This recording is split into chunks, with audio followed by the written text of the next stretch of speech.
I don't know if there's anything more discouraging in life than having to sit in the waiting room of life. If you've ever had to go to the emergency room, at least this is how it is in Tampa and my area where I live. There's oftentimes, like, I've been in the waiting room. I've waited 3 hours.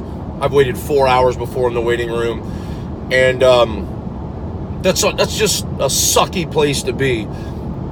But there's nothing more sucky than to have to be in the waiting room of life, where like you're just waiting on the next break, you're waiting on the next thing to happen, you're waiting for the next scene to change, you're waiting for the next relationship status to change, whatever the case may be. Waiting can sometimes suck. But I think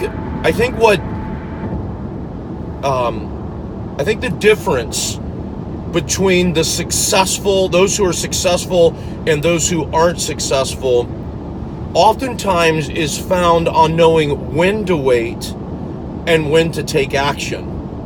And there's a big difference. The other day I was having a conversation with somebody, and here's what they said to me. They said, well, I'm just waiting on God to reveal or to do such and such.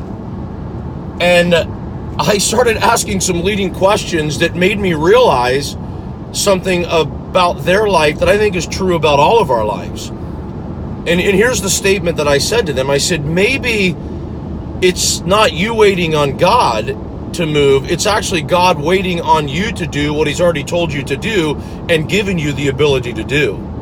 See, oftentimes our waiting is futile and fallacious waiting. I'm waiting on God to move, we'll say. I'm waiting on the next big break. Well, maybe it's God waiting on you to do what he's already given you the power to do, what he's already given you the authority to do. And so I really believe that one of the key factors, one of the fundamental factors between people who are successful and people who are not successful are those who have the ability to know when they really do need to wait and when they need to wait on God for something, to be patient, and those who know when to take action. So here's what you have to evaluate. You have to evaluate what is it that you're waiting on, and first of all, and then secondly, is there something you can do in the moment? See, here's what I believe.